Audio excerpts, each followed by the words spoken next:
All right, let's jump right in. Today, we're hopping aboard the steamship General Grant for what is, seriously, one of the most critical parts of Phileas Fogg's entire journey.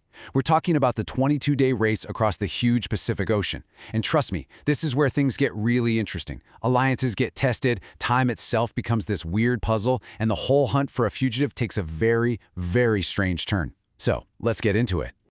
So right off the bat, we're hit with this massive contradiction, right? What on earth forces a detective to become the greatest ally of the very fugitive he's trying to catch? I mean, think about it. Detective Fix has been chasing Phileas Fogg across continents, absolutely convinced he's a bank robber. But now, they're out on the open ocean, and something's got to give. We're about to see how the hunter is literally forced to become the helper. And you can see here the pressure is on from the moment they leave the dock. Fogg's entire bet is built on this insane, military-like precision. He was supposed to roll into San Francisco on December 2nd, not a minute later. But by the time that General Grant actually gets there, they're already a full day behind schedule. Now, for a guy who lives and breathes by the clock, this isn't just a minor setback. No, this is a potential disaster. Okay, so before they can even begin to think about making up that lost time, there's this huge internal crisis brewing. It's all about Passepartout, Fogg's super loyal valet. He just can't keep his terrible secret about Detective Fix any longer. The moment of truth has finally arrived. Oh man, you can just feel the tension here, can't you? Passepartout has been carrying this awful secret for so long, and he finally cracks. He goes to his master and confesses everything. The man they've been traveling with, this guy Fix, he's a detective trying to arrest him. Passepartout is bracing for the worst. He's expecting Fogg to just explode, to fire him on the spot, anything. He is absolutely tormented by shame. And this is what's so fascinating. Look at the contrast here. You've got Passepartout in complete emotional turmoil, just a wreck. And Fogg's reaction? It's pretty much nothing. No outrage, no big confrontation. He just acknowledges the facts, plain and simple. For Fogg, this is just another problem on a list of problems to be solved. His only priority is getting back on that rigid schedule. And this moment is a huge turning point for Passepartout. It's like a light bulb goes off. He finally gets his master. What he always saw as this strange, almost robotic coldness, he now sees for what it really is, the unshakable confidence of an innocent man. Fogg isn't just some weirdo. He's got this deep, profound courage. So now that the secret's out in the open, the spotlight swings over to Detective Fix, and let me tell you, he is in a very, very awkward position. This is the big question, isn't it? Why would a detective suddenly start helping his #1 suspect? I mean, Fix's entire mission, his whole purpose, is to arrest Fogg.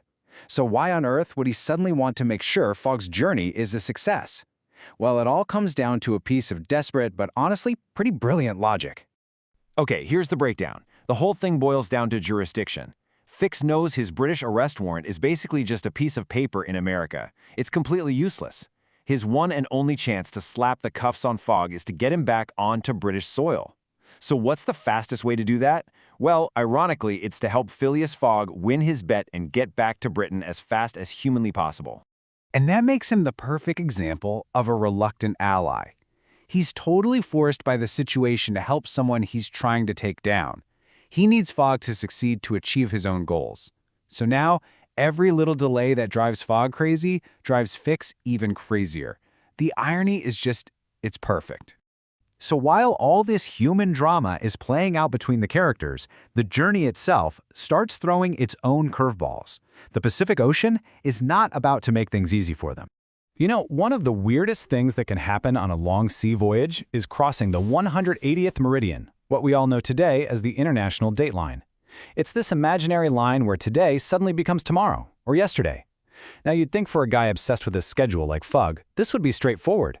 But traveling eastward means you actually gain a day, and this bizarre idea throws pretty much everyone on the ship into a state of total confusion. And this is where that confusion really hits home. Passepartout, who has stubbornly kept his watch set to London time this whole trip, is absolutely convinced it's December 2nd. But the ship's clock, which has been adjusted for local time zones, clearly says it's December 3rd. Now, this little detail, this one lost day, might seem kind of minor right now, but trust me, it's a little seed of confusion that is going to have massive consequences down the line. And just when you think the ticking clock is enough pressure, the ocean decides to throw a very literal, very large obstacle in their path. The ship is sailing through a dense fog bank when suddenly, bam, the General Grant collides with a pod of whales, bringing the whole vessel to a shuddering halt.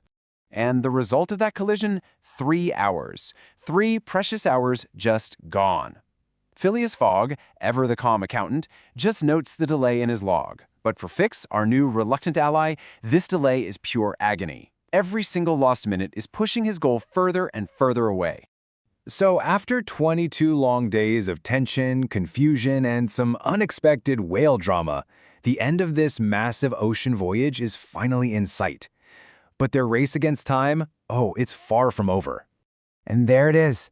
On the morning of December 3rd, they sail into the bustling port of San Francisco. They've made it. The crossing is done. They finally set foot on American soil, a day behind schedule, but with this bizarre new alliance forged between the hunter and the hunted. For just a moment, you can feel that sense of accomplishment. But that feeling, it doesn't last long. Yeah, they've conquered the Pacific, but now the vast, unpredictable American continent lies right in front of them. A land of bandits, railways, and who knows what other dangers. Fogg is still a day behind, and now he has a detective acting as his biggest cheerleader. The race is nowhere near finished. So, what could possibly go wrong next?